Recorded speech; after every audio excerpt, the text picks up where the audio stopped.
اگر علم کے بغیر طاقت کا استعمال ہوگا تو وہ شجاعت نہیں ہوگی، دہشت گردی ہوگی۔ اگر علم کے بغیر پیسے کا استعمال ہوگا تو وہ فضول خرچی ہوگی، سخاوت نہیں ہوگی۔ تو کیا کریں کہ ہمارے روح کو تقویت ملے تاکہ ہمارا بدن اس کے تابع ہو جائے؟ بس جو جتنا طاقتور ہوگا دوسرے کو اپنی طرف وہ راغب کرتا چلا جائے گا، اپنے تحت فرمان کرتا چلا جائے گا۔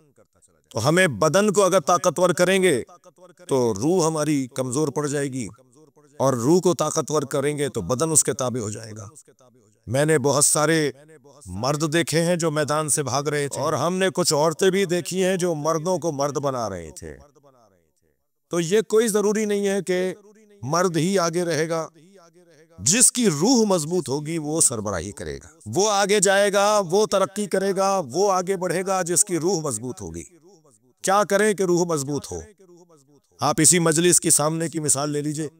اس مجلس میں بہت سارے لوگ ایسے بیٹھے ہوں گے کہ جنہیں تکیہ، غلاف، گدا، مسند کے علاوہ بیٹھنے کی عادت نہیں ہے، لیکن جیسے ہی فرش اعضاء پر آئے جوتیاں اتار کر آئے ہیں اور تنگ ہو کر بیٹھے ہیں۔ یہاں بدن کو تکلیف ہو رہی ہے مگر روح کو غذا مل رہی ہے۔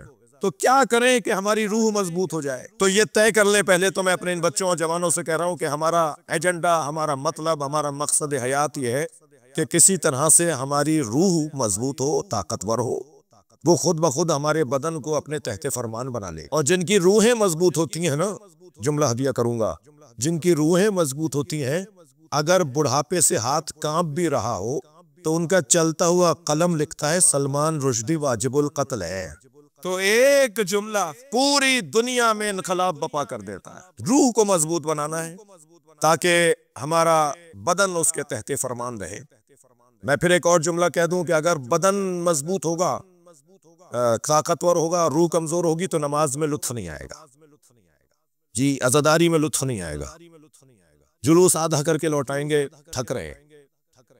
علم کا کہیں مسئلہ ہوگا تو یہ فراری ہوں گے، کراری نہیں ہوں گے۔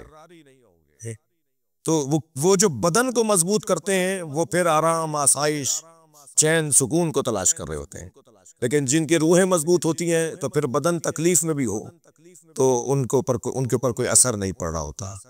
جی بعض لوگوں کو تو سال میں بھی نماز یاد نہیں آتی، اور عید کی نماز بھی مسجد چوم کے آ جاتے ہیں، اور بعض لوگ کو ایک رکوع میں ساری رات گزار دیتے ہیں۔ وہ جو ایک رکوع میں ساری رات گزار رہا ہے وہ بھی تو ہم جیسا ہی ہے، اور جسے نماز میں لطف نہیں آ رہا وہ بھی ہماری شکل کا ہے۔ دونوں میں فرق کیا ہے؟ دونوں میں فرق یہ ہے کہ ایک کی روح مضبوط ہے، ایک کا بدن مضبوط ہے۔ آیت اللہ نخود کی ان کے شاگرد فرماتے ہیں کہ میں حرم امام رضا میں داخل ہوا تو میں نے انہیں رکوع میں دیکھا، اول شب تھا، میں حرم مولا رضا میں زیارت کے لیے گیا اور نماز فجر سے کچھ پہلے تجدید وضو کے لیے باہر آیا تو حرم امام رضا کا پورا صحن برف میں ڈھک چکا تھا، چھپ چکا تھا، اور ایک برف کا ٹیلا مجھے نظر آیا۔ میں اس کے برابر سے گزرا تو ذکر رکوع کی آواز آ رہی تھی۔ وہ ساری رات سے رکوع کی حالت میں تھے اور ان پہ برف جم چکی تھی۔ یہ بھی ہے جسے رکوع میں مزہ آ رہا ہے، اور وہ بھی ہیں کہ جو کہتے ہیں کہ ہمیں نماز میں مزہ نہیں آتا۔ تو در حقیقت ذائقہ روح بحال نہیں ہے۔ تو روح کو مضبوط کریں، کیسے کریں؟ مشق کرنے سے ہوگا، تمرین کرنے سے ہوگا، ممارست سے ہوگا۔ جی بار بار کا ایک کام میں جب ذائقہ بحال ہو جائے گا تو وہ چیز عادی ہو جائے گی، آسان ہو جائے گی۔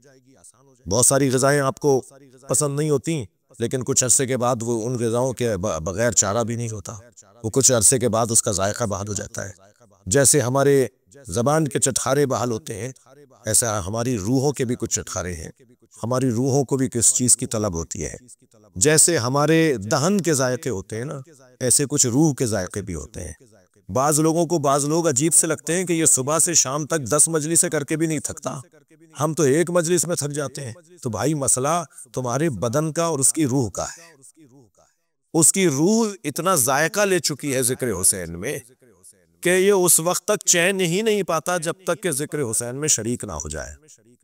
یہ سارے مسئلے، یہ مثالیں جلدی میں نے دے دی کیونکہ وقت بہت زیادہ ہو گیا، یہ سارے مسئلے روح اور بدن کے اختلاف کے ہیں اور ترجیحات کے ہیں۔